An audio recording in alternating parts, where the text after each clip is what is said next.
right, guys, welcome back. This is episode 2 of the Designated Players podcast. Before we get started and I introduce a special guest designated player for today, I wanted to say thank you to everybody who tuned in so far. We've had 63 downloads on Buzzsprout so far. We've got 4 subscribers on YouTube with a total of, I believe, 56 total views so far, and we only started really posting clips and such over the past few days, so that's awesome. And then we've also been added to a few other spots, and we're going to talk about that later, where you can view us. But welcome back. Yeah, we're really excited to do this again. I thought we had a lot of fun last week.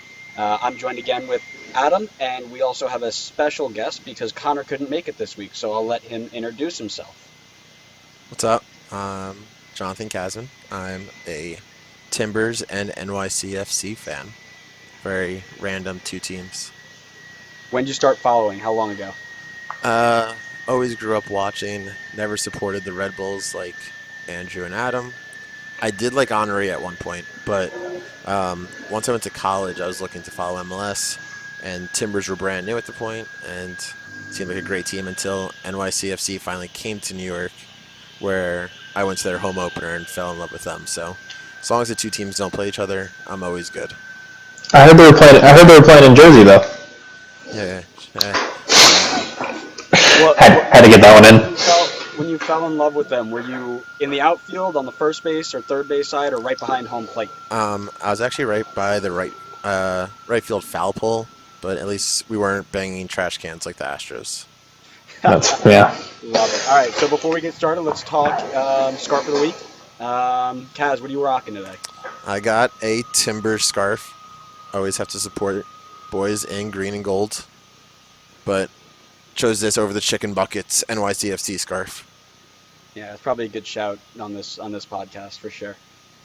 Adam, what do you got going?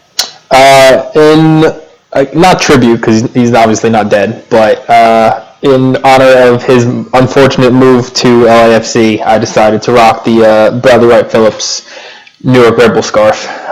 He will be dearly, dearly missed by all of us.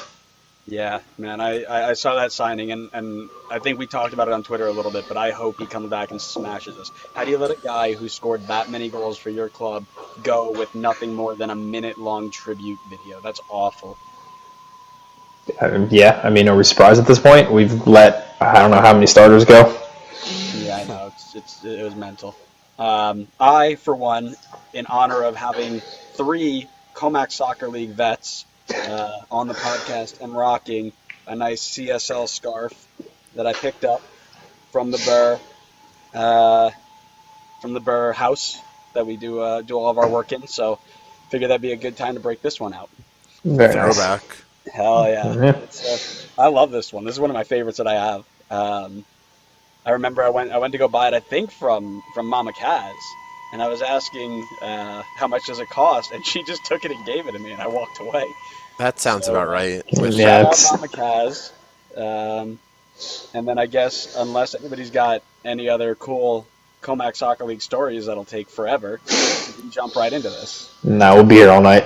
Yeah, it takes too much time for that. All right, so today's episode, we're going through transfer reactions. Just going to go through every team outside of the 2 new ones that we were talking about before. Actually, why don't we start with Inter Miami finally getting Pizarro? Is that official? I believe it just became official today or yesterday. Okay, I saw he had flown over to Miami, but hadn't seen an official announcement yet. All right, I heard that there was an interview with Pizarro saying that the reason why he's coming is because Beckham went and talked to him personally. So I figured that was as good as done. It's one way to do it. It's definitely the best way to probably get people to join. Yeah, right. David Beckham just calls you up and, hey, why don't you come play for me? I mean, supposedly Neymar's got our pre-contract. Oh my goodness, yeah, I saw that. I asked him to play here. No, you didn't. I'm all for Neymar playing in Miami. You could also add Griezmann and Suarez and whoever else you want to that list. Right, True. we had that conversation last week about how they've been linked to everybody and nobody's going to come. But yeah, so we're going to go through transfer reactions this week. Basically the biggest loss and the biggest addition on each team. Real quick, just talk about who came in, who came out, and why. who won, who lost the transfer market, and then we're going to look into the CCL matchups coming up. We got the away leg coming up next Tuesday, and we're going to go ahead and talk about that and see. You'll make some predictions, make our first predictions on the podcast, which is going to be a weekly thing from now on, and that's really exciting. I'm excited for that to show how good I am at this. Yeah, so let's get started. Let's start with alphabetically. Let's go with Atlanta United. What do we think? I'll go to Adam here. Adam, who do you think is the biggest in and the biggest out? Biggest in, I said Brooks Lennon. I could have gone for the international bunch of South American guys they brought in, but I think with the player they lost, which I'll talk about in a minute, I think he fits in pretty nicely. He's 22. I mean, he could ideally be their right back for the next, 10, 11 years. Didn't have a terrible stat-wise at RSL. 3 goals, 7 assists in about 90 games. But I think once he adjusts, he'll be just bombing down that right wing. Just like the player I'm about to talk about, Julian Gressel. How on earth they let him go to DC is unbelievable. Yep. I was shocked when I saw this was official. This was a guy who fit that system just perfectly. I mean, his link-up play with Martinez sometimes was scary. And now, without Rooney at DC, he's going to be looking at a Kamara. I mean, it's a kind of a downgrade. Yeah, just a little bit, right? So for me, I also for the longest time I had Lennon up there too. I thought he was going to fit in perfectly. He was a great addition. And then I saw a clip of this Rossetto guy that they just brought in. Mm-hmm. He is Miggy 2.0. He's Almiron 2.0. Everything he does looks exactly like what Almiron did, and they've been looking for that since he left. And Pity Martinez has not filled that role. So I'm going to say he's the biggest in for them right now because he is going to be a difference maker. I watched 30 seconds of his clips, and he was just unreal. Again, it was against the USL side, and it wasn't anything to write home about in terms of competition. But I was really impressed. Just the way he plays is something that I think is going to be really big for them going into next season. And I also had Gressel in one of the loss as an honorable mention. Likewise with LGP, I think he was another big piece to lose. But to me, the biggest piece that you lose right here is Darlington Nagbe. Darlington Nagbe was a guy who made everything click. He was easily one of the top 3 box-to-box midfielders. You could easily say he was the box-to-box midfielder. He was the most underrated player maybe over the past 2 years because he did all of the best work. And I know Portland hurt a lot when he left. And I think Columbus picked up a real good. And with Caleb Porter, I think he might be best 11 next year, just strictly based off of now being able to be appreciated in a system like Columbus. Yeah, when Nagbe left Portland, that was miserable for Timbers. It was the entire midfield changed. I mean, the focus obviously went to Valeri, but it obviously changed everything when he left. So now going to Columbus, which would be a lot different for him. I mean, he isn't the goal scorer that everyone wants him to be, or everyone kind of expected a little bit when he came in, but he is still a solid midfielder that maybe will bring Columbus back to the playoffs. Yeah, no, for sure. And he that's exactly what it was. He was a link-up guy. He did the dirty work on the defensive end. He could get forward with the ball, without the ball, make things happen. And that is something that I think you're going to see a lot that they are going to miss next year. Because you've got Remedy, who's not as mobile in the defensive side, and you've got this Rossetto guy who might do a lot of work on the attacking side, but it's the guy who combines the two that they're going to miss, and the transition play might be a little different, and I think that's going to be because Nagbe won't be there. Moving into Chicago. I'm going first again. Yeah, go ahead. I'll let you go first for this 4, and then I'll take over for the next 4. Sounds good. Like that. All right, so Chicago. I went back and forth with who their biggest loss was. And my opinion, I settled for Nico Gaitan. I Okay. know that's probably not what you were thinking. I know we'll get to yours in a minute, You but already know what mine is. I do. There was a point last season, and fantasy numbers obviously don't always translate to on-field performances, but there was a period last season where he put up numbers. He was unplayable at times, and I think that offense just looks, I don't want to say mediocre now, but definitely lost a lot of quality up there with him. And then addition, I put Robert Barrick. Decent numbers playing in Austria and in France, but I think having him alongside CJ Sapong, the issue with me is just getting them the ball because they usually play a 4-2-3-1, and they're three across the midfield. So Gaitan, Katai, and Schweinsteiger are all gone. So how do we get them the ball now? Yeah, no, big facts there, and that was kind of what I meant, or what I put for my loss section was, Yeah. there are a lot of people that you can put into this category. Alexander Katai was one of their best attackers. Um, Gaitan again, like you mentioned before, put up numbers. Bastian Schweinsteiger, just the name Bastian Schweinsteiger, is a big loss. And like you said, you already know what mine is, but my biggest loss is Dax McCarty. Any team that loses Dax McCarty is, no matter who they bring in, is automatically worse off. He was a captain. He was the heart of your midfield. And the reason why I went with him over other players, they don't have a true replacement lined up. At least not since I was looking at this a few days ago. I haven't seen them bring anybody who's going to say, okay, I can replace Dax McCarty, no problem whatsoever. They had Mo Adams in their kind of like ranks when he was younger, um, and he was supposed to be the next guy, and he's off to Atlanta. So I'm not sure what they're going to do in that center mid spot. I mean, they still have time to sign somebody. Um, I don't know if that'll happen, but that's obviously my biggest loss. And I said Robert Barrick is the biggest addition for them. If he's gonna want to go ahead and make this team relevant again, he's going to need to put up fantastic numbers, and I'm talking Nikolic Golden Boot winning season numbers. Like, he's going to have to be the guy that people cannot take out of their fantasy teams, that people look at and are like, I don't know how to stop him. Everything he does goes in the net. And if he can't do that, you're right, because they lost so much around him, they're going to have another tough year. And we're not doing Eastern predictions this year, but I have a feeling they're going to be missing out on that playoff spot yet again. Yeah. All right. Colorado? Yeah, we can move on there. Unless, Kaz, you got anything to add on Chicago? Uh, I mean, only real other people that you guys haven't mentioned. Jonathan Bornstein returning back to the MLS would be interesting. See if he could fit back in and help maybe in the back line. And they added Bobby Shuttlesworth from Minnesota. But Mm-hmm.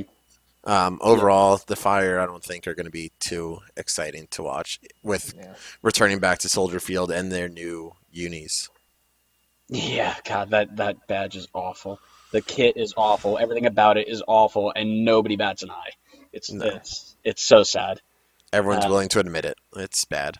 yep. All right. Colorado. All right. Ready? Yep. So Colorado. I spoke about this team last week. You're so hyped. If I wasn't already on the Inter Miami bandwagon this season, I would 100% be driving the Colorado bus. I mean, bringing in Aaron Trusty, I said it again last week, but this back five of Trusty, Rosenberry, Abubakar, Drew Moore with Clint Irwin behind them, on paper, should be just clean sheets all over the place, especially when they're playing at home. I think the two midfields in front of them with Kellen Acosta and Jack Price, just solid defensively, and then they should have enough talent with the additions they brought in going forward to just be, again, top three in the West. Bold prediction. I'll say it again. And then for the same reason that Andrew explained Dax leaving Columbus, I said Tim Howard. I said that leadership presence is something that can't really be replicated. Yeah.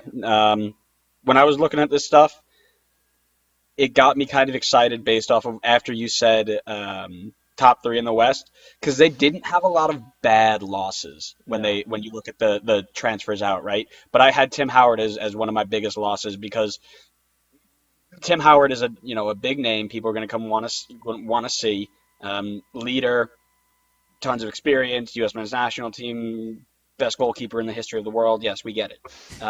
However, Irwin is a fantastic replacement. He was great in Toronto, and great everywhere he's been so far. So I'm not worried about their back line at all. And I'm excited to see this guy Namley, their new DP signing. And I don't know if I mentioned it before, but again, with all the pieces that they're starting to bring together, you got Abubakar Trusty, Rosenberry, you got Acosta in the midfield, and Kamara up top with John Lewis on the wing. You got a ton of really good talent all over the place. I think he's that last piece to put everything together. And again, the more that you say top three in the West, the more I kind of start to smile and think maybe. LAFC, we're coming for you.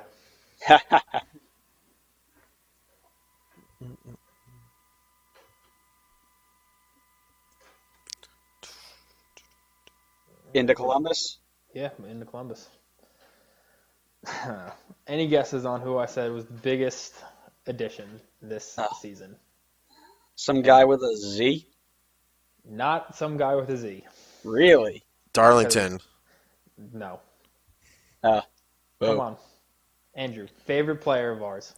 Oh my God. No. Derek No. Etienne Jr. This is his No. time. No. Yep. This, so looking over it as we kind of went through each team getting ready for this episode, I mean, this might be the scariest midfield, at least definitely in the East, if not in the entire MLS. Derek Etienne Jr. on the wing with Pedro Santos, Nagby, Artur, and Zelarayan should be okay. I mean, granted, they have Zardes in front of them, and we all know how I feel about that. Golden Boot. Um, Something like that, according to Connor. Um, but I think that he wins that starting spot at right wing. He finally gets a full kind of preseason where this should be his new home. He's done being sporadic appearance for the Red Bulls, loaned out to Cincinnati where I don't want to play, and I think he comes into this Columbus team and says, "All right, this is where I show what I can do." Um, and then outgoing, I said Will Trapp for just that kind of hole in the midfield, similar to a Nagby. Just his breakup play alongside Artur at times was very solid. But I think bringing in Nagby should just fill that hole pretty nicely. Nice. All right. I'm gonna go ahead off of what you just said and start talking a little bit about why you're wrong. Derek Etienne couldn't get a game over Alex Mouille. That wasn't because Chris Armas loved Alex Mouille. It's because he didn't have what it took to get there. And I love DEJ7. I loved what he did, and I told you he scored my favorite goal of all time. Yes. But I don't think he breaks through, and I think he'll get more time than he did at Red Bull. I don't think he's going to be a breakout player. And that midfield, Pedro Santos always flops. He has been predicted to be one of the best players in the league for like the second he stepped off the plane. He was supposed to be one of the best guys that they ever signed, and I don't think he scored more than 10 goals ever. Um, Nagby's going to be good for them. Artur doesn't do anything for me. He's just a normal number six. He's no Chara or Ozzy Alonso. He's just a six, right? And Zellerine, I'm hoping he he brings a really good style of play for Columbus because, as Connor mentioned, if he turns into the guy Higuain was, then Zardes is winning Golden Boot. Like there's no question because if he can pull passes, it's going to be like Henri or Kleshtin feeding BWP. Like it's just going to be all day. Um, that being said, my biggest loss was Higuain, and for the reason that you saw last year, where they didn't, because of his injury, his season-ending injuries, they didn't have a lot of attacking numbers. They didn't have a lot of exciting play going forward. Trap was my honorable mention for the exact reason you said. And my biggest addition was Nagby, right? We talked about it with Atlanta, best box-to-box guy in the league, something they've been missing for a while. And you combine his defensive work rate, again, if you want to throw Artur in there as well.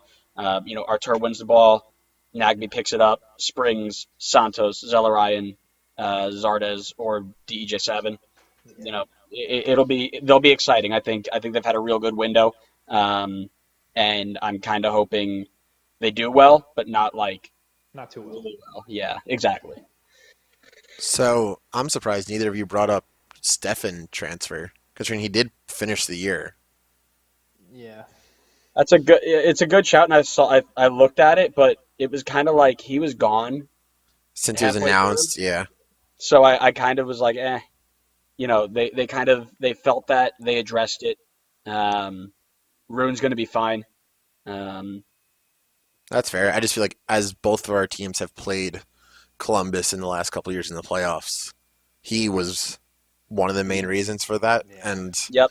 I mean, you're right, Andrew. It felt since he was announced in July or whenever it was that he was out for a while. But I mean, he is kind of the heart of that back line. If they did replace him, but we'll see if he could actually get replaced. No, for sure. He's definitely one of those guys who is quote unquote irreplaceable just because of how good he was at times.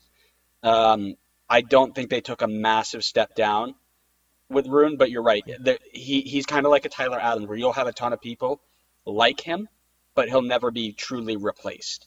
It's a good point. Yeah. So we'll move on to good old Scum and DC United. And because we all know what their biggest transfer in was, I'll start with the transfer out, and that's Lucha Acosta. Didn't get a lot of time over last year because he fell out of favor with Olsen. But he was easily one of the best attacking options in MLS over the past few years. That's no question. Some of the stuff he did was just downright disrespectful to players. He was really, really good. And, you take a guy who had a multi-million dollar transfer fee paid by PSG a few years back. I don't know how that fell through, by the way, but that's neither here nor there. And you go ahead and lose him to, I think he went to Mexico. That's tough. And obviously the biggest transfer in, we talked about it already, was Gressel. How they pulled this off was beyond me. I have no idea how Atlanta let him go. But him and Edison Flores in the midfield now make DC maybe a top three contender in the East. But we are hoping that the probable happens and Ben Olsen screws this up too. So not worried about that. Definitely. I knew you were going to say Acosta, so that's why I chose Wayne Rooney. I mean, it's Wayne Rooney. Yeah, You can't not put him as the biggest loss. I guess. I just think back, obviously, all the goals and, yes, a few red cards here and there, but I just remember that last-ditch slide tackle and assist against Orlando. I mean, I don't know how old, has done everything there is to do in the game, and he's thrown himself, given 100% in a game that's DC Orlando. I mean, Fair. and That was, then, that was one of his first games off the plane, right? Wasn't It was a, he? it was a second So- a second game, I believe. yeah, exactly. So he's in. He's got a little bit of energy. He makes that tackle. He's done for 3 years. Good for him. no, he's player manager now at Darwin County. No, I know, his I own know. boss. He's his own boss now. Yeah, I know. Can you imagine? I heard he was already in arguments with some of the players because they didn't pay him. That doesn't surprise me. Not Frank Lampard. Yeah. The only person the only thing, some people remember that tackle. I remember his elbow to Caceres. That's all I remember. Yes. But- I was at that game. Yeah. Were you really? Yeah. That's awesome. And then, but going off Adam with the Rooney tackle, like with living in the DC area, like, and they just built a stadium when Rooney came. And I mean, they were in last place. Without Rooney, to me, honestly, their stadium would have failed. And like, if you go to Audi Field now, you only see Rooney shirts and jerseys. So I'm kind of scared to go to a game this year and hopefully see a transition in jerseys and people. And like, I was at Audi Field last week for the XFL game, and like, he's still on a billboard outside the stadium. Of course he Wow. is. So Wow, like, that's awesome. it's cool, but at the same point, it's like, will people still buy in? Yes, Flores and Gressel are all great signings, but they're not the name that possibly may be needed for fans to keep showing up to DC United games. Right, and I brought this up to, I believe it was Connor when he was first trying to understand like how to rebuild a team like this, and they almost went exactly as to the way I said it was. You start by signing a big name player, and that was obviously Rooney, whether he can play or not, and he ended up coming in and being really good. For however long he was here, he was good. He gave what he could up until maybe his last year. People can argue maybe he stopped caring a little bit. Um, but you start by that, and then if you can keep him for long enough, or keep the big names coming for long enough, then you bring fans in based off of the desire to watch you play. Because when they watch those big names play, they get attached to the team at that point. And then when those big names leave, then you can keep coming in with the Floreses and the Gressels and the not big names.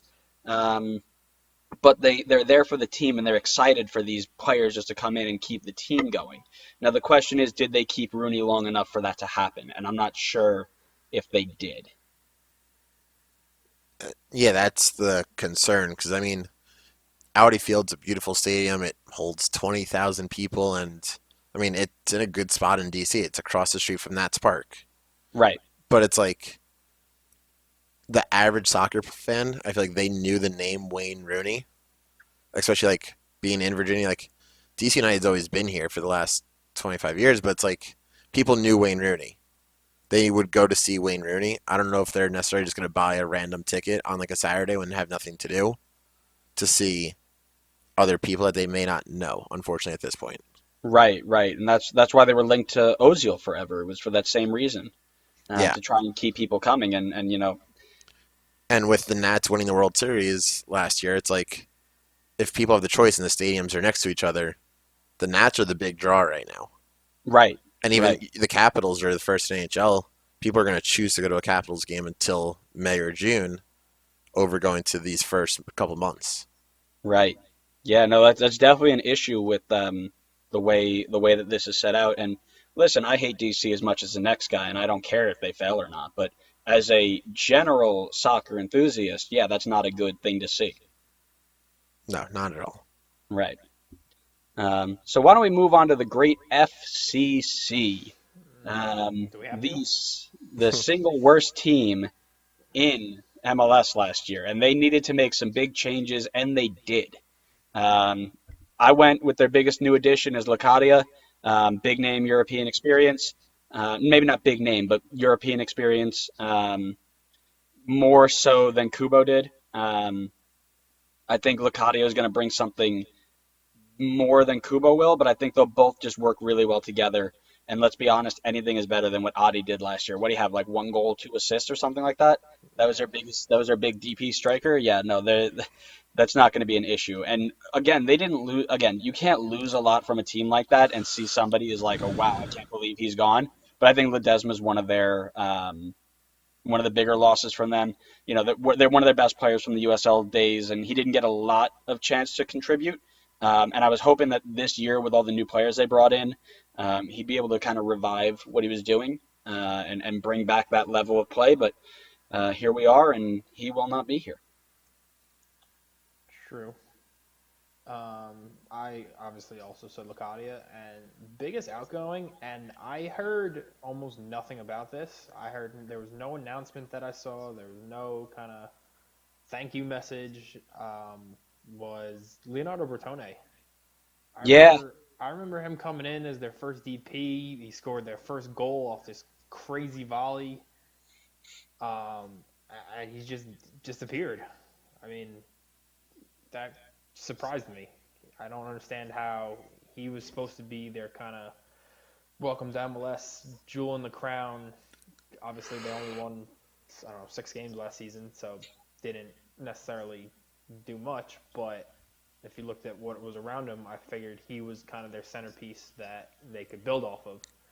But I don't think they had any sort of long-term plan in place. I think he just kind of came in, they got their team up and running, and then he said, "All right, I'm out of here." Yeah, no, for sure, and that's like I said, they really they couldn't have done anything much worse than they did last year. So, um, let's see what they can do with that. But I guess because you can't move on to something like that. So let's go ahead and talk FC Dallas because there's not much more to say on the FCC front.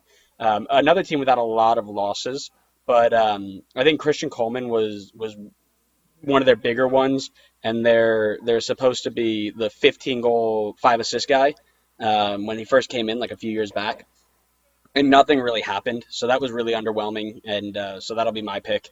And then Hara, the guy they just brought in, is supposed to be what Coleman's supposed to be. So let's see how that goes. Yeah, they didn't do too much so far in terms of in or out.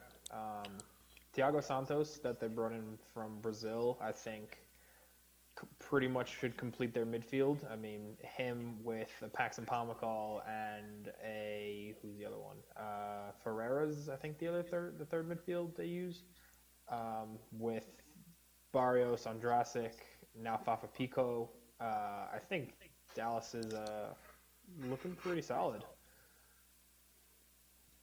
Yeah, no, I think FC Dallas looks relatively solid. It's just a matter of can the guys that they brought in last year, the youth guys that they brought in last year, can they step up and be the next, take the next step in what they're doing? They were really young last year, and a lot of the guys, I mean, Ja'Cory Hayes, a lot of those um, midfielders were really young. So let's see if they can make that next step.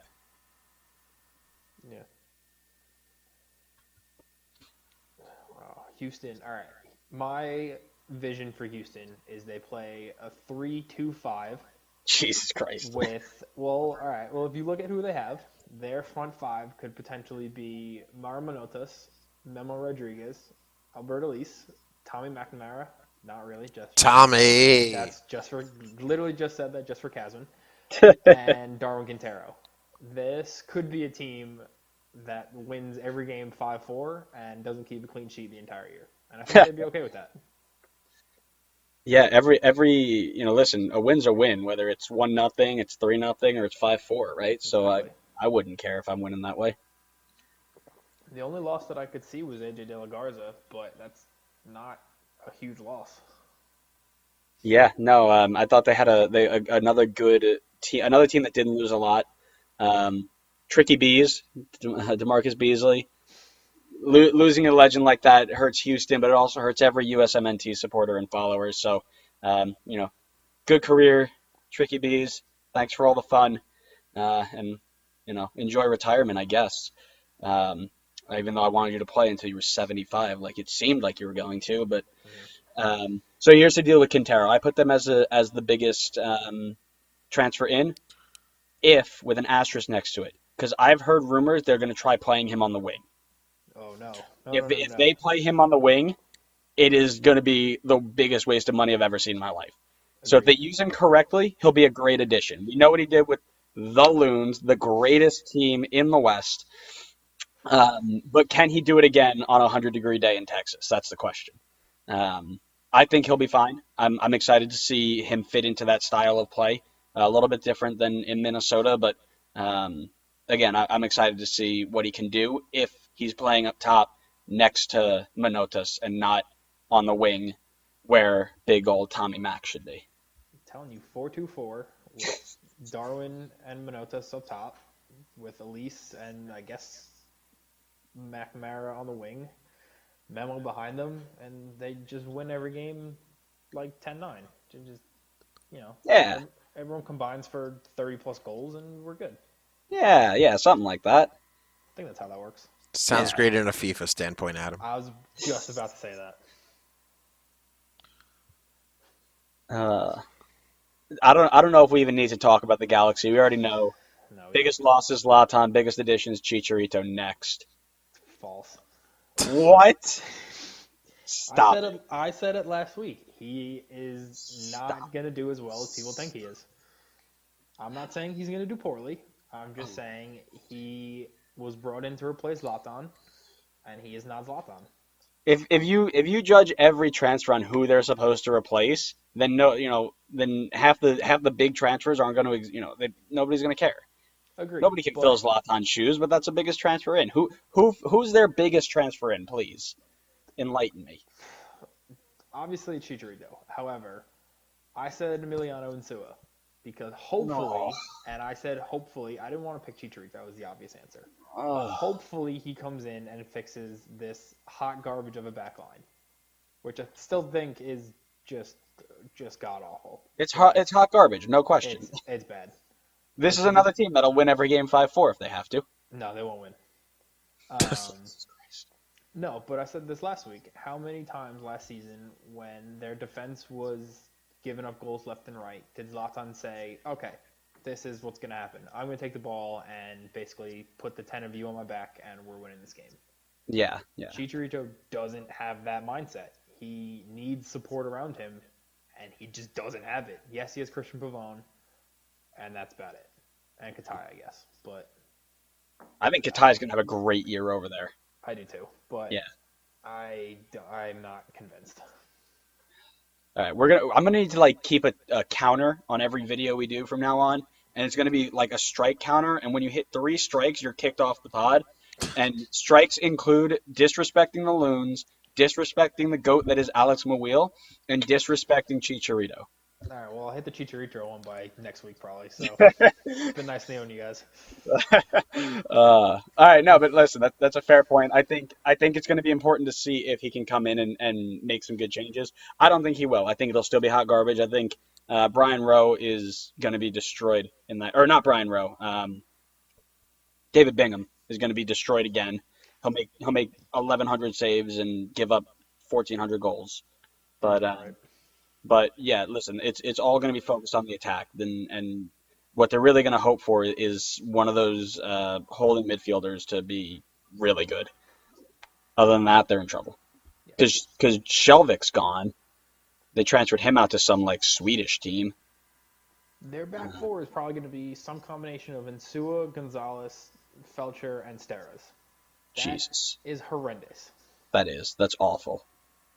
That just makes me sad. Hearing that makes me sad. Yeah, it's going to be hopefully Bingham can make a save, loft the ball 80 yards to Katai and Chicharito and Pavone, and hopefully Have fun. something happens. Yeah. Hopefully something happens.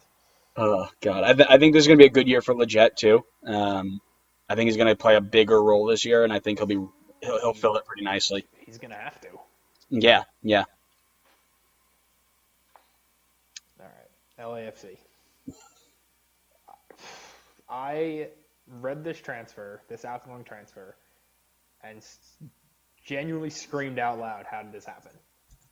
How on earth did Walker Zimmerman go to Nashville?" Oh my God, I didn't update it, but I saw that too, and now I'm upset. I don't understand. First Like, off, well done to why? Nashville.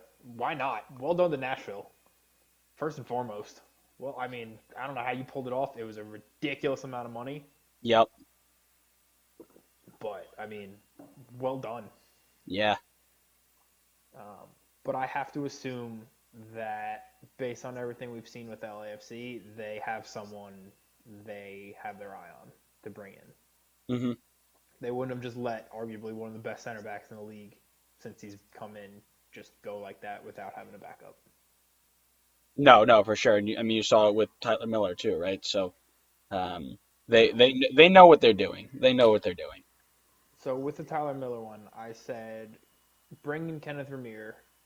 Yes, is a good like for like kind of replacement in terms hmm of I think the experience he has will be basically seamless transition into that back line. But at 35, I don't think that's the long-term solution. I think it's let's bring him in, figure out what we do for next season, and then we start over. Perfect shout. Absolutely agree. That being said, I have Miller as the biggest loss and Vermeer as the biggest addition, just because they haven't added a ton of players. I mean, that Cifuentes guy could be all right, But I think Vermeer is the bigger question mark because he's filling in for a guy who was one of the best goalkeepers last year in the league. So he's gonna have a spotlight on him like from the start. And if he doesn't fill those shoes, then it might go south real quick. Yeah. An honorable But mention to Bradley Wright Phillips. yes, yes, obviously, Wright Phillips is really the biggest addition, just because of who he is. But yeah, I didn't update this before the BWP and the Walker Zimmerman transfer. But yeah, Zimmerman's clearly the biggest loss. A U.S. men's national team level center back is hard to find. I mean, Bradley playing up top if he stays healthy with Vela and Rossi is kind of gross. Bro, Bradley will break the Golden Boot record, or yeah, the goal scoring record, and win the Golden Boot. Probably. Yeah, I'm all for it. absolutely, bro. If he goes off and succeeds when we couldn't even give him a chance, absolutely. Yeah. And we didn't choose to build around him either. That's the other big one. It's because we let Derek go. Yeah. Okay. All right. Next. Can't deal. Minnesota, you can take this one. Yes. Go on the loons. Real easy here. Right. Another real straight shot. Darwin Quintero, obviously one of their biggest losses. Top scorer, guy who made things happen every time he touched the ball. Honorable mention, Vito Manone, goalkeeper of the year last year. Obviously going to be tough to lose, but the reason he wasn't my biggest loss is because they brought in their biggest addition, Tyler Miller. Great pickup, easy to replace. Shouldn't see any drop off at that point. I think they're two in the same, and I think you'll see very little drop off, if any, from Manone to Miller. Yeah. I had Darwin as well. Obviously, my love for that man is well known at this point. Knows no 2 bounds. weeks into the podcast, I've spoken about him many times. Um, but the biggest addition I said was Luis Maria. I think a young striker coming up, combining with Mason Toy, that could be an interesting partnership if they can get them going. You're sold on Mason Toy. I don't think he's gonna. If they play the same way they did last year, I don't. I think they go to a one striker formation with this Amaria guy. I saw Mason Toy last year do some things that shouldn't be legal in this league. All right, all right. Like I said, I'll go with you on that one. I don't know, but that's just me. There. Uh, Montreal. Thierry Uh, Henry. that's my biggest God. in is Thierry Henry. How did he do at Um, Monaco? what's that? How did he do managing Monaco? Yeah, yeah, yeah, yeah, yeah. Well, listen, this is a different league with a lot different expectations, and the good thing for him is he doesn't have to play because Montreal's all turf, and he doesn't play on turf. So, Facts. but no, I think if we're going player wise, Kyoto is probably one of their biggest in. Um, they just need a striker, man. They've needed a striker forever. Hopefully, Kyoto's that guy. But um, Piatti is their biggest out. Obviously, nobody needs to talk about why. If you know Montreal soccer, you know Ignacio Piatti. True. Honorable mention to Zachariah Diallo. Again, I don't know why he left. I mean, I do know why he left, but I think he was arguably their best center back by a mile last season. That's right. I forgot he's gone. So because he left before the season ended, right? Yeah, he was a Yeah, monster. yeah. That's right. Consistently in my fantasy team, week in, week out. Did Oh the yeah. job, and I'm very disappointed. I will have to find my new replacement this season. Oh yeah. No, I But I mean, think having they have three center backs on their roster currently, and losing him, I think Evan Bush is going to be busy. oh yeah, no, for sure. I mean, it's gonna be weird when fantasy comes around because you're gonna have three players that you're never gonna take out of your team. One's gonna be a defender, one's gonna be Carlos Vela, the other one's gonna be Alex Mouille. So it's gonna be weird how you fit a team around that. Didn't we say you're captaining him every week this year? Triple captain. I hope they drop a triple captain in there because he will be my Yeah, triple captain every week. that's why you lost to me last year. Shut up. New England again, one that doesn't jump out at me as a lot of big losses. Again, with a team like that, um, that doesn't shock me. You could say something like Anibaba or Mancien, or Castillo, any of those guys on the back line. Replacing a defender is not as easy as replacing a midfielder or a striker. Um, so that being said, any one of those guys maybe, but again, nobody jumps off as like I can't believe they let Julian Gressel go. They don't have anybody that caliber. And Buxa, their DP forward, again, Teal Bunbury can score 13 goals a season, but if he scores them all within a 3 game span and then doesn't do anything for the rest of the year, that doesn't help. So, um, I think he will be the big difference maker for them up top. Um, and again, I hope he falls flat. But the one thing I'm scared of with this team is Bruce Arena. I don't care about any player. Any team under Bruce Arena is terrifying. I don't know. One of my favorite players in the league, just because of his fan chant, not blue, not green, somewhere in between, Teal Bunbury. It just puts a smile on my face every time I sing it. Yeah, But Brandon Setsanovic from SKC, I think. Sneaky little addition to their back line, I think. I thought Not, about it. He's yeah, old. He's old. I know. Their whole back line is old. I know. Most of their starters are 28 and over. Hmm. But they haven't done much, and I have no reaction when I think about the Revolution. Yep. And I think that's what makes them kind of scary is because you don't look at them as some team that you should be afraid of. Um, they might quietly be very good. I mean, they'll beat us 1-0 at home again, like they Yep. always do. And it'll be a And then, rainy day. yep. And then they'll Yep. get smacked like 10-0 to Houston because Darwin's going to have 6 goals that game. All right, moving on. NYCFC. Once again, another team that didn't lose a ton. Biggest loss, maybe Ben Sweat, but he didn't even play that much last year. Um, so I don't see it as a huge deal. Biggest in, their new head coach, maybe. Again, they don't have a lot of transfers in either, but that new head coach is really energetic, and I'll let Kasman talk about this in a little bit. But if we're talking player-wise, they signed another dude whose name you can't pronounce, so maybe he'll hit big, like Tinnerholm, Matricu, or Afori, or however those other guys that nobody knew and nobody knew existed. Maybe he'll be another one like that. I don't know. So we'll see. Yeah, I Yeah. mean, it's an interesting year because I mean, all our big transfers I felt like were last year after Villa left. It just felt like a change, and now, I mean, changing coaches every year is not obviously an ideal thing. We did bring Keenan Parks in on a permanent transfer, which I mean, he is 22 years old still, which just sounds weird considering he was on Benfica and coming back on loan and now transferring. Also bringing in Zelalim from Kansas City, which I mean, he was an Arsenal prospect. Yeah, Yeah, Like, that's the yeah. weirdest. How the hell he ended up here is and I remember even beyond like me. when we were trying to get him to sign or to get capped for the U.S. and choose U.S. over Germany, like it seemed like a huge thing, and all of a sudden, I don't know what fully happened in his career.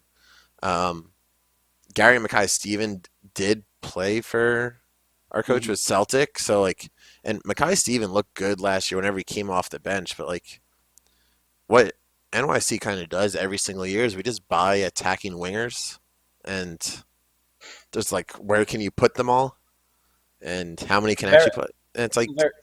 Go ahead. there's only so much you could do with it, like five attacking wingers when you want to play two of them. Like I mean, we don't even like I wouldn't even say Abear is like a true striker, Yeah, which is weird. I mean, I guess Vio is never a true striker either, but um, yeah, I would try to pronounce the new Norwegian guy's name, but I have no idea how to even try. there's so many marks on that name. Yeah. It's Um, tough. It's tough to play with wingers when your field is 6 feet long. I was just about to say, if you want yeah, to, you want to know where to put them, you just drop them in the middle of the field, and that's all they can do is play in the y- middle. So I mean, they do have one of the best home records over the past couple of years, so I wonder why. eh, I mean, it works. But I like Ben Sweat is the biggest loss because you would assume then Moderita would be your starting left back unless they go to more three in the back with Sands being healthy and Ring and everyone. But like Sweat at least a true left back, and you would have allowed him on the left and Tinnerholm on the right. Matarrita, I mean, there was times they literally subbed him in as a winger. Yeah, So it's like, do you fully trust Matarrita to be a left back? Especially he was the one that had the dumb tackle in our playoff game. Yeah. So it's like, I wish I like Sweat more than Matarrita in the left back. I mean, Thursday's Sweat just seemed lost, but I don't trust Matarrita either necessarily in the back. yeah. No, like I said, I was watching a clip from MLS of the top, or not from MLS. It was like a different like sports show. It was the top 10 worst defensive plays of 2019 MLS. I think five or six of them were NYCFC just bombing it. Yeah, I mean, So they need transfer. They need them bad. I mean, our defense has never been great. Like, I think I've gone to probably close to probably 20 to 30 home games over since NYC started. And like I think I've maybe seen them have a shutout once or twice at home, which I mean it's entertaining soccer, but like it's not good. Yeah. Well, you can say that about a lot of teams in this league, right? No, you have fun, but it's not European quality. No, But and I'm starting the petition to bring back Josh Saunders. uh, amen. I veto that so I much. will sign that with every pen I own. I Bring will bring him back. I will literally drive him as far away as possible. Bro, he was whenever the Derby came around, he was one of the Red Bull's best players. You're right, because Exactly. BWP would head the ball in and he would dive after the ball when it was already in the back of the net. Yeah, he did. Oh, he was awful. Yeah, but listen, like it's hard to keep clean sheets when you have the ball bouncing off a second base into the net. So, True. uh, I but mean, anyways, at least they sell out their games. yeah, Yeah. yeah. It's All right, awful. so Adam, you wanna put a? I don't know if you've talked about transfers here yet. Oh, I agree. I mean, Ben Sweat, and I said Gary Mackay-Stevens. I think he does much better away from home when he's got a little bit more room to take Space. people on. Yeah, he's got more space to take people on 1v1. Um, Throwing way back to when he was on, I want to say Aberdeen, Yeah, with there was the one FIFA combination I used to play with him and Nadir Sifchi, both 5-star skills, and you would just abuse people. yeah, So I think when he gets the space, now that he's a little bit more settled in this team, obviously bringing in the coach that he had in Scotland will certainly help him, and I think he get the best out of him this season. It's going to be interesting what formation they actually settle on playing. Will he have, what, 9 DMs on roster at some point? I mean, that's the thing. It's like how many? It's literally DMs and wingers. That's the team. yeah. And then you kind of you have two center backs, but then you have Tinnerholm, but like Tinnerholm doesn't fit necessarily in a three back. He's a better Too he's a busy. better wide midfielder in a three back. Yeah, Too so busy scoring bangers. so Oh, it's almost like you play a 5-2-3 in a way, Yeah. which yeah. I think that's the way they played it last year, right? yeah, but They it's just also like they let Afori and but Afori's also gone. or not Afori. They let Maxi and Keaton Parks just kind of play in the middle Yeah, and just kind of said, all right, go bomb forward and listen, you only have to run 4 steps to get back to half, so you're good. and it's a matter though if Maxi could keep what he's doing because I mean there's times that he tried playing like the Villa laziness and then work hard every once in a while, Yeah, but he's not the same player as David Villa. I mean, it's what Henri used to do also. True. When they would yeah, try, but Maxi is getting older, and who knows if he could keep doing it. yeah, for sure. Um, yeah. So moving on, we're gonna skip over Red Bull because I don't think they've done anything. No, I'm just kidding. Um, I wish we could skip over Red Bull. I wish They've we done didn't too have to many talk things. about. Oh my God, I wish we didn't have to talk about all the players that we just let go. Um, I'm going to start with additions because it makes me feel happy. Um, I'm real happy we brought back Josh Sims. I think I told Adam this already, but I think he's going to have a real good year. Um, I think he was starting to get comfortable by the end of the season last year. I think I think he starts over Alex, which hurts me to say. It does. That's strike Um, one. I know it is, but it's okay because I got 2 more left. But No, I think he comes in and he brings a different level that we haven't seen in a little bit. Just with technical. I think the last real technical player we had was the absolute Argentinian legend Gonzalo Verón, and I think he'll bring a little bit of that, but with more, I guess, more intention to go forward. I don't really know what Verón was doing half the time. He worked hard and he was a great sub, but when he started, he was just kind of out there. So I'm happy he came back. Another year opposite Royer is going to do him real well, and I'm excited to see what he can do. Um, Biggest loss, everybody. Take your pick. Yeah, right. I think Ooh, can I name mine? Go ahead. Connor Lade. Ah, R.I.P. Connor Lade. I don't know why. I always just loved Connor Lade, maybe because he Because was he's awesome. Because he's all tiny. He didn't 5 foot, care. all 5'5" of him, just going into Exactly. tackles. Connor Lade was like me playing outside back in over 40s, except he was good. 5'6", just kicking people, doesn't care. Um, I think biggest loss, Kamar Lawrence, Yeah, obviously, agreed. best left back in the league, maybe in league history. I don't know. I haven't watched before 10 years ago, but I find it hard to believe there was any left back before 10 years ago that was any better than him. Demarcus? This, maybe, but he was overseas for the most part, right? True. Yeah. So it's going to be hard to replace him on the field, and I think we're just going to miss his I don't give a crap attitude, putting Villalba on the ground and then rocking the baby celebration after we won. That type of stuff is stuff you don't really replace. So I'm hoping the new guy, Edgabo, is all right. Tolkien or Segrist, the two, the homegrown and the draft pick, either one of them I've heard is having a very good preseason. So I'm hoping they come in and do really well. But obviously losing Kamar is going to be really, really hard. There's so many losses to this I team. know. See, I specifically wrote Kamar Lawrence, but in brackets I put because Andrew will say Luis Robles. And you disappointed me.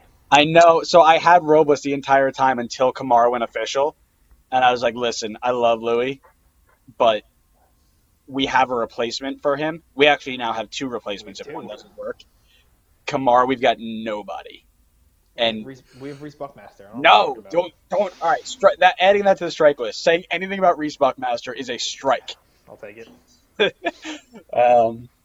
But yeah, so obviously it's gonna be hard to replace him, and yeah, that's not gonna be fun. What do we do in a few weeks when Aaron Long leaves? Oh, don't. No, I'm not talking about that right now. Roy Do it. Boateng. Do Roy it. Boateng. Look at the starters we've gotten rid of in the last 2 years. I can't. I don't want to. I'm gonna cry. And then look at who we brought in to be their direct replacement. I can't do this right now. I'm gonna start crying. I, We could talk about this in the Eastern Conference predictions next week, but right now we should talk about Orlando, who's gonna be Wait. awful, and that's gonna make me. Oh, go ahead. Is this like the least excited you guys have been for a Red Bull season? 100%. Why do Yeah. you think I'm on the Miami and Colorado bandwagon? I mean, I'm I gonna kind buy of a figured that, restart. but Miami like fits you with the colors, and I'm not surprised at all. Yeah, I do like the pink and black. You're right. But I mean, in recent history, I mean, seems like it's This it's also the weirdest thing not going to see BWP, Robles, Lauren. Like yeah. that's been the team for the last what So 10 years. So Mike Rella posted a picture on Instagram. Oh no. I think it was Andrew, look away. I think it Ugh. was Robles, Grella, Damian Paranel, Connor Lade, Bradley Wright Phillips, Zubar was in there. Ronald Zubar was in there, and the only caption was the end of an era. I mean, there's no one left from arguably the most successful season like- the Red Bulls had yet. I mean, It's like looking at that Chelsea team for the Champions League when they won, Yeah. and now looking back and they're all gone. Yeah. yeah, but this Red Bulls team actually was like good. If you look at that Chelsea team, it was just a weird. I mean, Hey. Sengwa, Ryan Bertrand started as a 17-year-old. It's not weird if it works. Granted, but yes, this is by far. Andrew and I said the other day, if relegation was an option, I think we would be down there. I don't know why you're throwing my name in there. We're gonna be a top five in the East. Yeah, okay. All right, let's talk about teams that are really gonna be bad. Orlando, yes, good. They're True. gonna beat us 4-3 away because that's just what happens. But Always.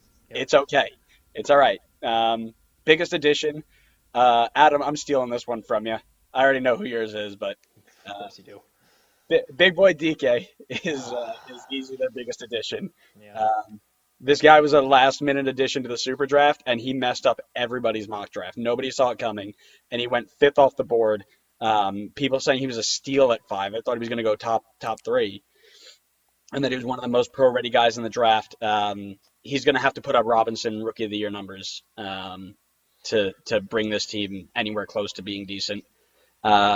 Biggest loss, again, anybody leaving Orlando can't be really seen as bad because they were awful.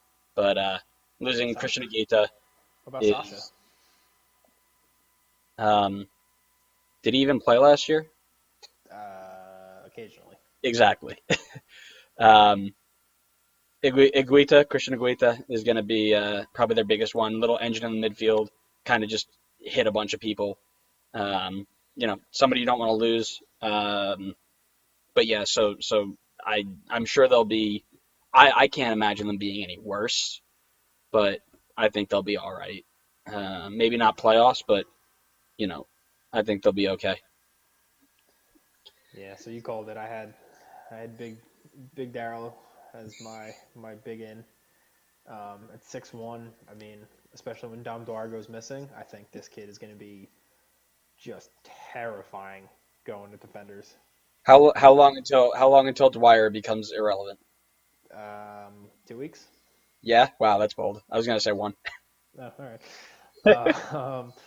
I mean, fun fact, and I told Andrew this off air.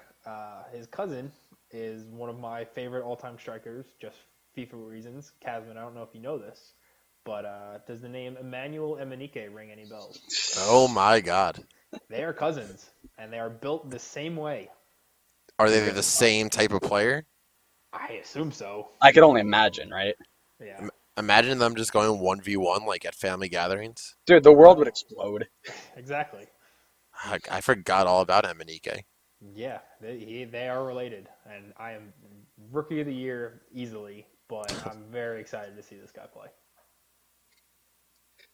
All right, we are running long on time. We have one, What? two, three, four, five, six, seven. We have eight more teams to go and CONCACAF Champions League.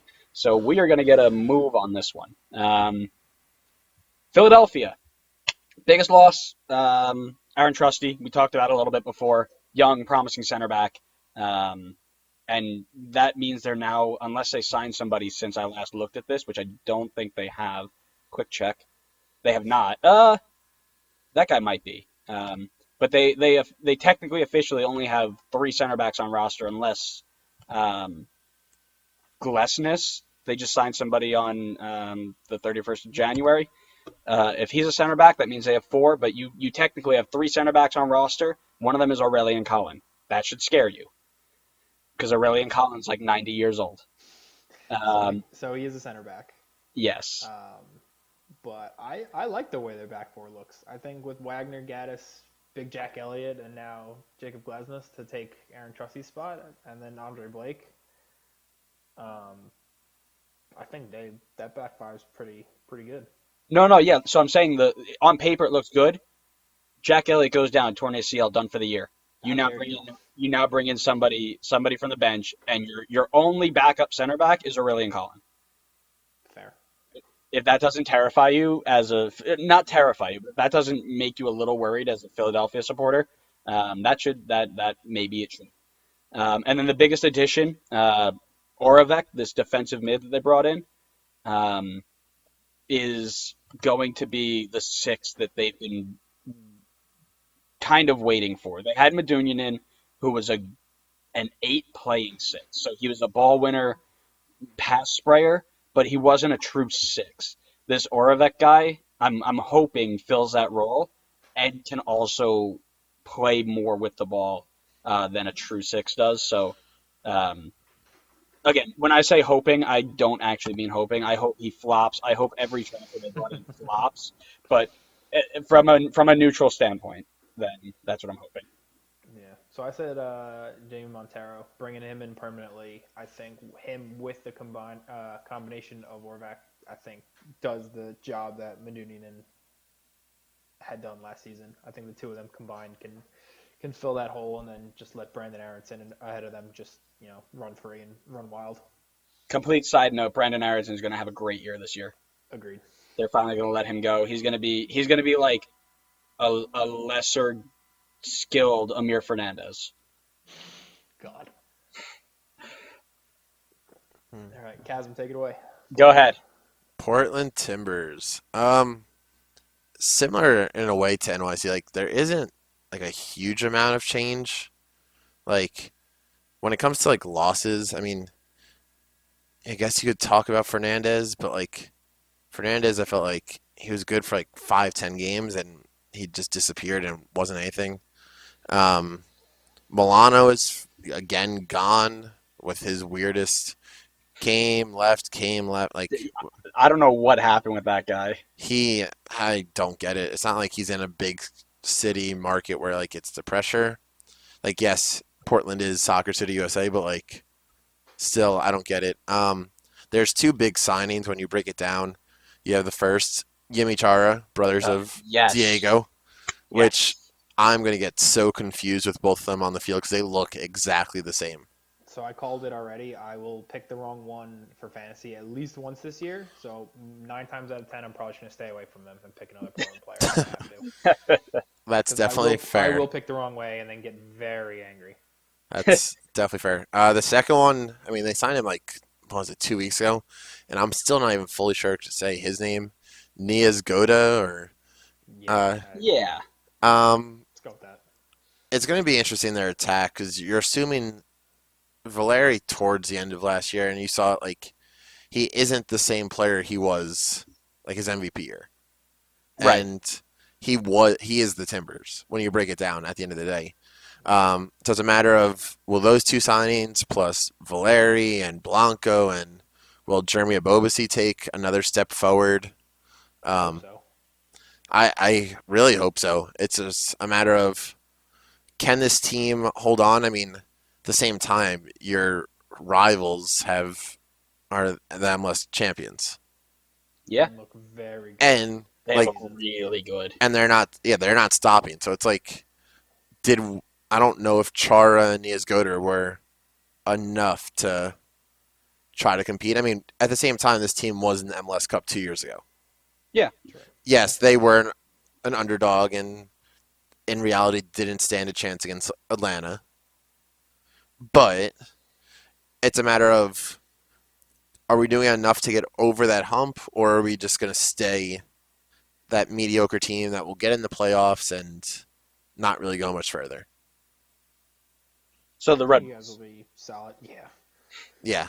You guys should be fairly solid again this year. Yeah, I just don't know if it's in my opinion, like if you were to put us up against Seattle, like there's no way. Oh, no. I mean, yeah, a 1 game playoff, you don't know anything could happen, but like at the same time, I don't know if this was enough. Yeah. I mean, the only out was Zarek Valentine to Nashville, and again, you brought in Yemi Chara, so like that's not a loss. If anything, that's a gain. Yeah. So I mean, yeah, not much has changed, but it's just is it enough to try to compete again? Yeah. Like I said, the only addition nobody's really talked about is Felipe Mora from Pumas. Yeah. I think he's going to have a better year than Niaz Goda just because he knows this style of play a little better. You know, when you come from Europe, you see that a lot of the times when you come from Europe, it takes a long time to adjust to this style of play. It's a lot different. Coming from Mexico, it's a lot easier to. I mean, you saw Fernandez do it. Fernandez did the same way. And I think it'll be a lot easier for Mora to transition. So I think he'll have a better year than Niaz Goda.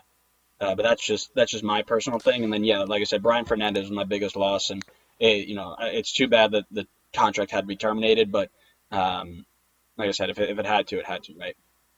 Yeah, I mean that's a good point on Mora. I mean, even with I mean, the language barrier just coming into it. I mean, most of the team is from Latin American countries or South American countries, so adding a Polish guy to the mix may take him a little bit longer to be able to understand the play and everything going on. So it'll be interesting to see what how Gio sets his team up.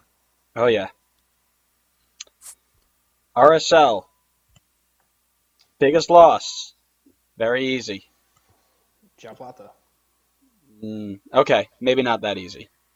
You were gonna say Nick Rimando. You're dang right I was. Anytime you lose a legend like that, it's definitely going to be difficult. Just to go back to some sort of normalcy. It's like losing Luis Robles from Red Bull, right? You're so used to seeing the same guy between the sticks day after day after day, um, that it'll be tough. I think Ja Plata and Saucedo also were two shouts, as well as Brooks Lennon. But I think it was clear that without Ramondo, they're going to be. It'll just be different. It'll be time something that they need to change.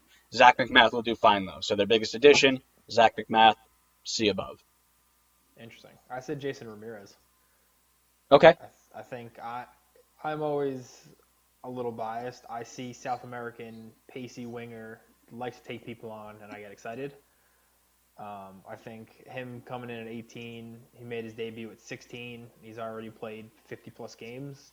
I mean, that's insane coming into this league at such a young Yeah. age, having Yeah. that Yeah. kind of experience under your belt. But again, like we said, they lost João Plata, they lost Salcedo, they lost Savarino. He's going to have to link up with Corey Baird and Albert Rusnak very quickly in order to do anything. Yep. Yeah, for sure. But San it's Jose. fine. They're finishing fourth behind Colorado, so it doesn't matter. Oh gosh. Oh gosh. Yeah. Moving on. San Jose. Um, addition didn't do a lot of additions. Tanner Beeson as a super draft pick is going to be might slide directly in to the back line that was all right, not great last year. Um, out of Stanford, they just produce soccer talent like it's nothing. Um, but if the best business you're going to do is a super draft pick after just missing out on the playoffs last year while everybody else is getting better, I mean, if I'm a fan of San Jose, I'm asking where the motivation is outside of my or out of my club. It's similar to Red Bull, right? Like if you're not going out and making changes that are going to make you competitive again, then you should be angry. Yeah, I mean, I have that word for word in front of me on my notes. I mean, 4 points off playoffs. If you don't do anything, you're only going backwards. It's Yep. not as if they were, lighting games up last year where they had a core of younger guys that, they can build off of. They only need, 1, 2 more additions, and they would have been a solid mid-table, lower seeded playoff team. Mhm. Mhm. Um, honorable mention: Emmanuel Ochoa, 15-year-old goalkeeper, who's like 6'4". Yeah, that's insane. That's absurd. I saw that in school when they signed him, and I was like, that is the greatest thing I've ever seen. Um, Godoy is probably one of their bigger losses, and we talked about it with Nashville a little bit. He's a good ball winner, good passer, somebody that they'll definitely miss in the midfield. Other than that, they didn't really lose a ton. Yeah. Lots of defenders, but I don't think a lot of those defenders even played much, so not worried. Yeah. Um, Seattle. yeah, Seattle, best team in Cascadia. By Ugh. far. By far. Um, biggest in. Technically best team in MLS, but, Fair. Biggest in, this guy, João Paulo, the center defensive mid, is supposed to be Ozzy Alonso 2.0. True ball winning enforcer, center defensive mid, ready to be the next Ozzy. And we all know how much Seattle loved Ozzy, so I'm hoping he can fill those shoes. Biggest loss, Brad Smith, a really good outside back Seattle hasn't seen since DeAndre Yedlin. Got forward really well, really good defensively. Loan ended, but it would have been cool to see if they could turn that into something permanent. Kim Keehee, maybe. And then Victor Rodriguez is obviously a shout as well, but those are my choices. Yeah, I said Ramon Torres, but again, I think Xavier Arriaga comes in, and Mhm. if anything, that's a more of a gain than a loss. They also brought in, I don't even want to try to say his first name, Yamar Andrade, Yep, as Yamar a Gomez Andrade. yeah, as a backup center back. But Or a starter. He could slide in and start. yeah, I think their biggest concern, rather than bringing in a big name, is just keeping everybody healthy. If Jordan Morris, Raul Ruiz stay healthy, I think they're fine. Yeah, no, for sure. Not much to talk about. Kaz, any thoughts on that?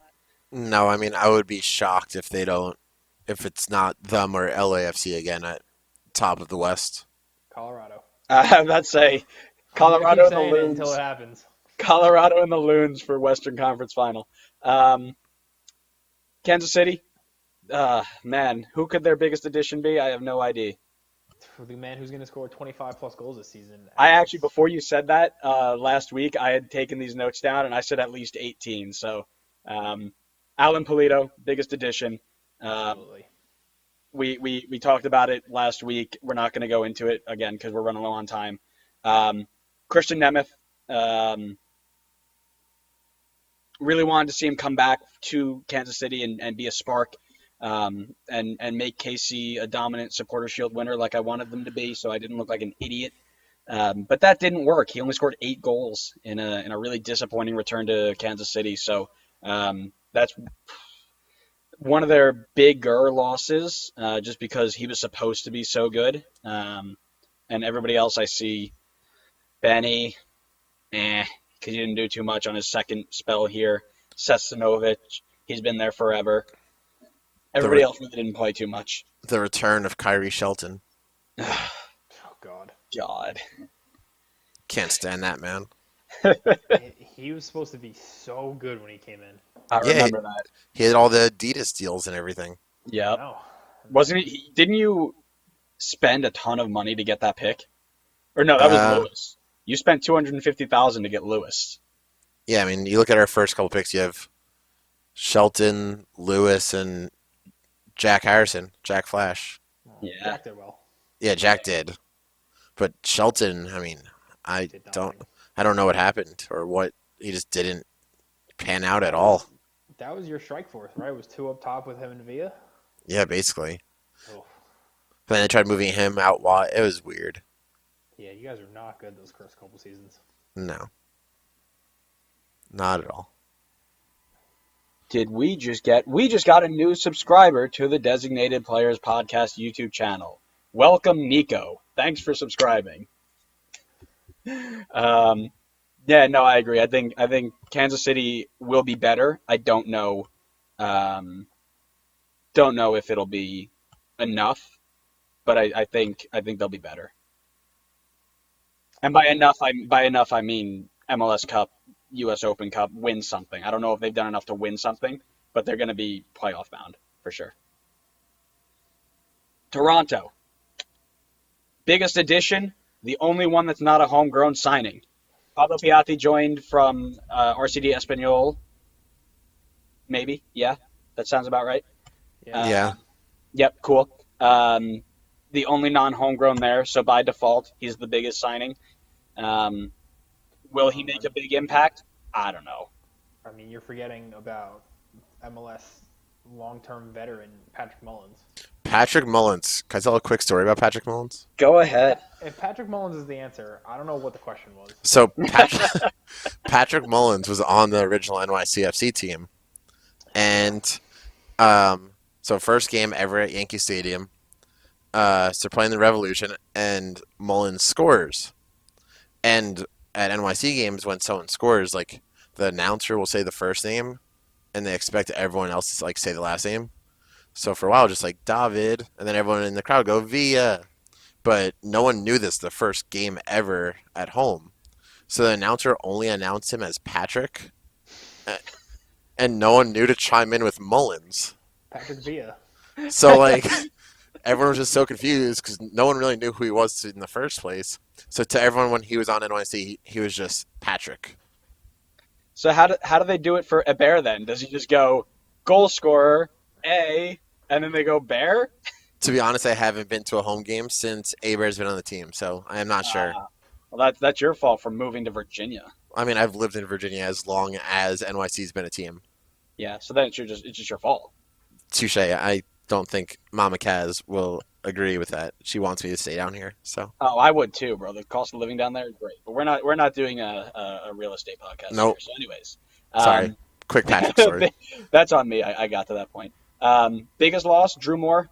Drew Moore was always a big guy. He was a center back that was important for their run to the title, and everybody else that left were really role players. Jay Chapman doesn't do anything for me. We talked about that for Miami last week. Whatever. Benazet was here for like 2 months, so that's not really a huge loss. Um, so yeah, I think Drew Moore is probably the biggest one out of that lot. Where did Drew Moore and Benazet end up? Drew Moore ended to Colorado. And what about Nico Benazet? Did he go to Colorado too? He did. Oh God. Had to be done.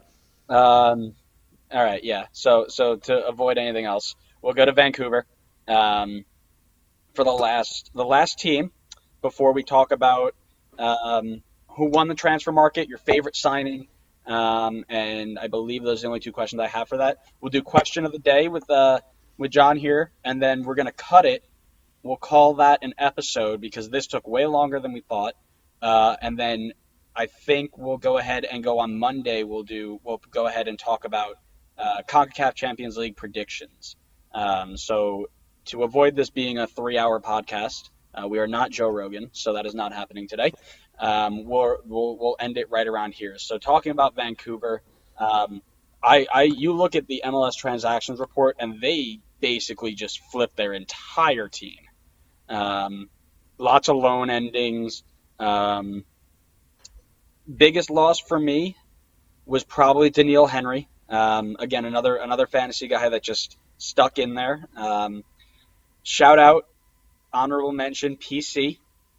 Great switcheroo player. Always came in clutch for us when we needed to do a nice little switcheroo. But yeah, definitely Henry was one of the bigger losses. And I think the biggest addition is Lucas Cavallini. Obviously, they need, again, another team that's just needed a striker forever. Do not give me Jordi Reyna as the best striker on that team. I will punch you, Adam. Never mind. I retract what I was about to say then. Good man. But yeah, so he's going to come in and hopefully he can be the guy that they're looking for, linking up with Freddie Montero, Inbaum, create this really scary 3-player attack in Canada and take back what they kind of been working for a long time now. Yeah, so not necessarily the biggest loss. I obviously had Cavallini as the biggest incoming because, again, I think Cavallini and Reyna equal goals. I think if the two of them can connect, that could be good. The issue is everyone behind them is horrendous. Yes, I like Inbaum. Yes, I like a couple other players, but they lost Felipe. They lost Lucas Venuto. I mean, they finished last this past season. They can only do better. Yeah. But, I mean, just looking at them at this point, I don't think they will. I mean, I'll take Jordi Reyna on the Red Bulls every day of the week. Yeah, I know you will, but I don't know where he would play over Brian White, Tom Barlow, and Alex Mawil. He would play up top. All right. But yeah, they did a full flip basically. They had 2, 3, 4, 5, 6, 7 different transfers in, not including draft picks and homegrowns, and they lost 4, 7, 8, 12 different players. Some of them who played significant minutes. So lots of turnover, lots of new faces. It'll take time for them to get going, and I don't know if playoffs is viable for them, but it will definitely be interesting to say the least. think they won something like 8 games last season. So only Cincinnati had a worse record. So Yeah, it's yeah, not necessarily the stat you want being an established team versus a first year MLS team. that's right. Um, so I'll ask it to all of you: who won the transfer market, or who won the transfer window up to this point? I mean, my answer is obvious. Really, Adam? Who? Gee, I wonder. I'm gonna stick with Colorado. I think the moves they brought in. Again, I've spoken at length about this, and I'm sure our listeners are very tired of me going on and on about them. But I think bringing in Aaron Trusty just solidifies that back line. I love the way their defense is shaping up. Bringing in Nico Benezet and their new DP in Namli, I think going forward now they look very solid. I think their midfield looks good with Acosta and Jack Price. I think this is now a complete team, if not one player away from a complete team. Hmm. Okay, Kaz. I think I'm going to look at it from a team that could possibly get back to the playoffs quickly. Columbus, with adding, however you say they got Zelarayan and Zella Ryan. yeah, him and Nagby. Like the East, I mean, there's plenty. I feel like there's so much in the East that could change from last year's playoffs to this year. That like with like we kept talking before about the Red Bulls and like can DC United keep it up? Can Philly? I mean, Philly was at the top all year, but can they like keep the pressure up? Um, I just love Nagme. I think possibly they can just jump into a playoff spot. Yeah, So other than Atlanta, every other playoff spot is potentially up for grabs. and A- that's the greatest thing about And the East. NYC. Stop it. I'm still gonna go with only Atlanta. That's the greatest thing about the East, in particularly. I mean, the league in general, but the East particularly was so open last year that anything could happen this year because of anything. A lot of it is up in the air, and Red Bull could finish last, and it wouldn't shock anybody. Red Bull could finish second, and it wouldn't shock me. I would be shocked. Um, but listen, there's a ton of wiggle room here, and I'm just excited to see where it goes. Um, for me, I agree with Kaz. I think Columbus had a great signing. They didn't lose a ton, um, and they made really, really good signings specific to their needs, and that's the big thing for me. You look at Vancouver, for example. They signed a ton of players, but think about what they needed. Did they bring in exactly who they wanted? Um, and I think Columbus did a great job of picking up an attacking midfielder, a wide midfielder, a center mid that really can change the game. Um, I think Columbus got it right, which pains me to say. Um, And they have Golden Boot winner up top. So that they do. Hmm. Favorite signing? oh god, there's so many. Yeah. Or let me ask you this way: favorite signing, and why is it David Jensen for Red Bull? It's not. It will never be. Favorite signing.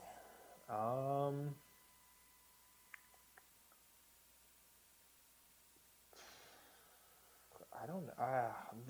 The one that sticks out is Walker Zimmerman, Uh huh. but I don't know how well Nashville are going to do.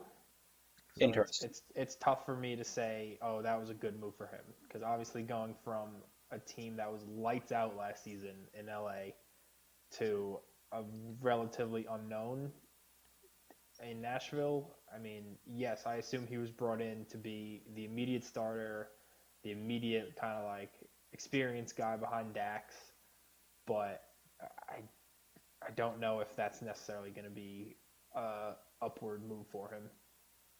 Interesting. Kaz? Um, from an entertainment standpoint, I'm gonna go Chicharito. I think it's gonna be interesting with just demographics in LA. Hopefully, I mean, El Tráfico has been great so far, but I mean, the Mexican outlets now with being able to put just Vela versus Chicharito up top as the main focal point instead of Zlatan. I mean, everyone loves Zlatan, but I'm hoping Chicharito can bring. Soccer's more exciting when the Galaxy is like good. Yeah. They've been good our entire lives for the most part. So like, I'm hoping it'll be a little bit more team focused instead of Zlatan focused, and it'll add more to the rivalry because of the whole Mexican connection in LA. Yeah. So I did actually, you? Oh, go ahead. I Go was gonna ahead, say Andrew. I saw something the other day that said something like the top out of the top 10 most expensive Mexican players, four of them play in the U.S. and only one plays in Mexico. So that being said, we're already drawing tons of Mexican support into the league right now just to watch them, which is only good for the league, right? Yeah. Yeah. So I was gonna ask. So since Chicharito went to the Galaxy, I spoke about this last week. How LAFC, yes, they now have brought in Bradley Wright Phillips to come in and be that striker, especially with Diomande out injured. I think they missed out on getting Chicharito, assuming that was a possibility. Um, I think Vela and Chicharito up top. I said this last week. What's the point of us starting this league? I mean, Yeah. we might as well just hand them everything now. But do you think it's better in terms of Mexican viewership if they're on separate teams or the same team? I think separate. I mean, it get to watch more games, more spread, different jerseys. It's overall, I mean, because like, imagine being in New York and just only when LAFC comes you want to watch it if you're a huge fan of the Mexican national team. Now you have two different games to go to. Right, and it also creates rivalry, right? Like you're looking at somebody who loves Vela versus somebody who loves Chicharito. You're going up and they're saying, "Oh, my guy's better. No, my guy's better." Oh, well, let's watch the game and watch the league, and we'll get into this rivalry, and obviously El Tráfico is something that is always a good time to watch, and that's just going to make people want to watch the league more. You'll start following games, and it just grows it. So yeah, separate teams for sure. Yeah. That's assuming that most Mexican fans wouldn't just want both teams to do well. I mean, they don't necessarily have a favorite MLS team if they come in and say, "I want both LA teams to do well because both of Mexico's stars ideally are doing well." Right, something like um, I hope Red Bull Leipzig do well because Tyler Adams there. I don't care for them. I just right something like that. Right, exactly. Um, well, yeah, I didn't add my favorite signing in there, but I'm going to take one that Adam I thought was going to go with, and it's Mr. 25 plus. I yeah, I'm Alex looking at my Avila. notes right now. I should have said that. Yeah, Sporting KC, um, home run. I think he's going to be great. And if he lets me down, I'm never going to talk about Sporting KC for the rest of my life because this will be the second time I hyped him up and the second time they let me down. He's most likely going to be the first player in my fantasy team when the app loads. Interesting. Their first game is away to Vancouver. That's a tough one. So Going to Vancouver's tough, but we'll talk about that on another episode when it finally goes yes. live and go that way. So, question of the day. So question of the day. So there's been a lot of talk about Timmy Chandler, and we spoke about Tyler Adams doing well in the Bundesliga a few minutes ago.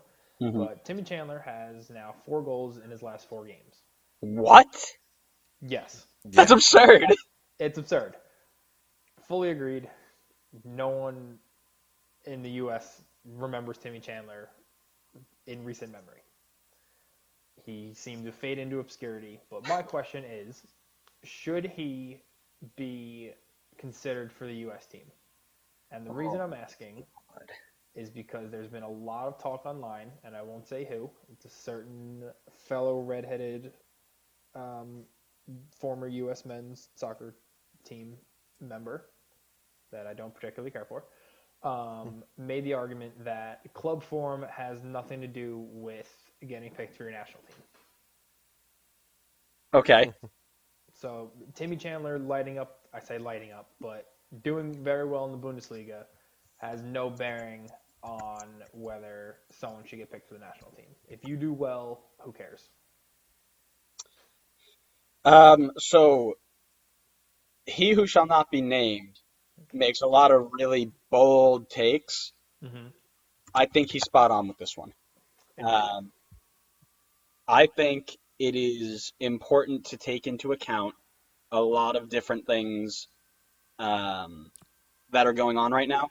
Tim Chandler's 29 years old, going to be 30 in a month. He plays right back for a team in Germany, which is fine, and he's doing well. He plays left Sure, mid. he plays left mid in Germany. Yes, Yeah, that's why he's scoring. That's why he's scoring now. He's reinvented himself as a winger and has been doing very well. So you're telling me you're going to call in 30-year-old Timmy Chandler to play over Christian Pulisic in the He national team? he was just the example, and I Christian thought Pulisic. It was okay. more. No. He was the example. My Gotcha. question was more: does club form matter for national team? I think it depends on what you have currently versus what you're looking at and who you're looking at, right? So if you've got Kyle Beckerman, Michael Bradley, and Will Trapp playing in center midfield, Ugh. yeah, and they're failing to qualify for World Anything. Cups for anything, and then you go ahead and you say, all right, we need to replace these players. Then you start looking at who are the best three center midfielders that you can pull up right now based on club form. Tyler Adams, Weston McKennie, insert third player here who can fluctuate through, right? But you need to find who's playing well at the moment because you need to fix it right away. Does that make sense? Yes. So if that is the case, then yes, club form definitely matters. But if you're talking about a January camp where you're just trying to get people in, like everybody who played in January camp this year, then no, it doesn't matter. You're looking to get experience. You know these players have been touted through the youth national team, the U23s, U21s, U19s, U17s, whatever. Then you're just giving them a chance at the top level and seeing what they can do. Then it doesn't matter. So timing is important, but to me, club form only matters when you need to fix something right away. You know who your starters are, um, and you know so long as they're playing well enough to be a starter on their club team or are the best player at their position, then you don't have to worry about it, right? Serginho Dest versus DeAndre Yedlin, that'll come up to club form, right? Because both of them are young, both of them are pretty much the same player. You just got to see who's playing better at that time. Does the league matter? So let's say we have two identical strikers. I'll use Bobby Wood and Jesse Zardes. Ew. Yes. But you know Jesse Zardes is going to be one of the first names on the World Cup squad, assuming we make it. Don't remind me. I agree. But Bobby Wood is younger. Let's say Bobby Wood lights up the Bundesliga from now until World Cup qualifying starts. Let's say, granted, he's not in the Bundesliga. I think Hamburg are actually in the second league. But let's say he has 30 goals a season. Well, Zardes has, yes, Connor said 50, but let's say 15 to 20, and is mediocre in terms of play. Do we take a Bobby Wood who's doing it in Germany or foreign league, or a Zardes who we've seen enough of him. We know what we're gonna get, and I mean the three of us aren't impressed. But do we take a Bobby Wood to change something up, especially if he's been lights out leading up to it? I mean, I think you reward the player that's playing well and you find a spot for him. Or in the case of Chandler, and I mean Pulisic obviously is in front of him, but if something does happen to Pulisic, I mean, majority of our gameplay goes through Pulisic. If something goes, especially playing Mexico, where they're gonna foul him, like you need someone just in case something happens. I would rather have an experienced vet at times over who is in form over at times these young guys. And you said it the best with the whole timing thing.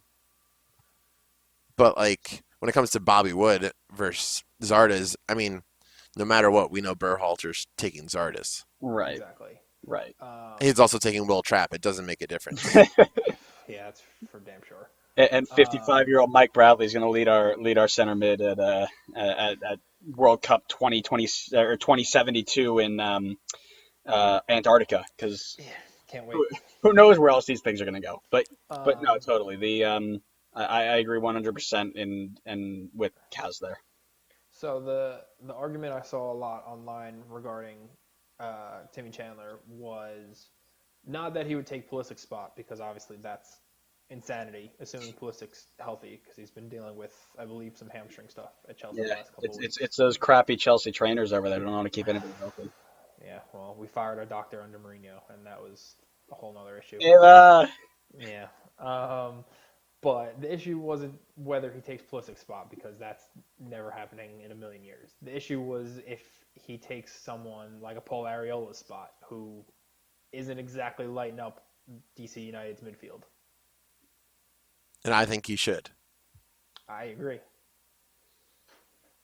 all right. I get that Um, the age thing, but you take We the can't better. have, yeah, we can't have a squad of U23s. We need some older guys to lead the ship. Yeah.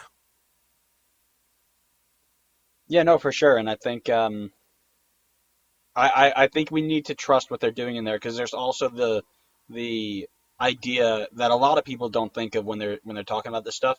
There is tons of stuff we don't see when they go into camp, when they go and play for, it's also a system, right? Berhalter's got this absurd system that involves a right back playing center mid at some point, like during the game. I don't know how it works. I don't. But it's a system that he wants to play. If you don't fit that system, you're not playing, period. So that's the other part that we have to keep into consideration. True. And it makes me, and I'm maybe a little biased because I grew up playing with him, Long Island born, but I don't understand what Tim Parker has to do to get a national team call up. Yes, he's been to camp a few times, but I think he's made maybe one appearance off the bench, and he's been arguably one of the Red Bulls' best players defensively, at least next to Aaron Long, who's a regular in our team. I mean, it's also like arguing how Jonathan Lewis keeps making the team, yet he's done nothing in MLS. Exactly. Right. And again, it's all what does Berhalter feel? And to be honest with you, I think Tim Parker's been more shaky than he's been solid last year. And I think he needs to step it up this year for that fact that he needs to be in that camp, because he does have the talent to do it. He just needs to put it all together. And I think that's something that needs to be taken into account. But again, it's all what Berhalter sees. If Berhalter sees a pacey, tricky winger like Areola or Lewis that is going to be explosive and take on players, even though they haven't shown a lot in league, he'll go with them versus a Timmy Chandler who can play left mid, left wing, but has 4 goals and 4 assists, but isn't that type of player. You know what I mean? Mm-hmm. Yeah, the real reason this question was brought up, alongside obviously this a lot of buzz about it online, was that my secret desire is that Aaron Johansson rediscovers form and Stop it. makes the World Cup squad. Oh my Forgot God. about I your don't obsession with him. I don't want He to see was that so man good. anywhere near my club or my He's country's team. he's been so unlucky with injury. Yeah, that's what it He is. was he has been. He had some crazy like nerve injury when he was playing in Germany. Well, did you guys read the Josh Gatt story that came out recently? Yes, No. I did. Andrew also sent it to you. It was an ESPN story about him trying to come back again after all these things and how close he was and just leading to more injuries. I'll send it to you. Yeah, it was crazy. Oh man, it's I know that story. Tell me about it. I've dislocated my shoulder so many times, they don't let me play anymore. But So it's Kasman's favorite player growing up is Josh Gatt. Yeah, yeah. he was a great FIFA signing because he had a 99 pace. Oh my God. Yeah, he's You love to rapid. see that. But yeah, I think that answers the question pretty well. Does anybody else have anything else to add? I don't think so. All right, No, Kaz. no, thank you for having me on. All right, cool. So thank you everybody for listening. If you've gotten this far, sorry this got long, quick. Um, this I believe is going out on Friday, or at least the audio version of it. You can listen to the audio version on Spotify, on SoundCloud, not on Buzzsprout this time because we are out of free storage, so that won't go up on there. It'll be on YouTube probably Saturday or over the weekend. just simply because I need a little bit of time to work my magic on that. And then the clips will keep going up day by day. So make sure you subscribe over there so you can take a look at those. But other than that, follow us on Instagram at designated_players_podcast1.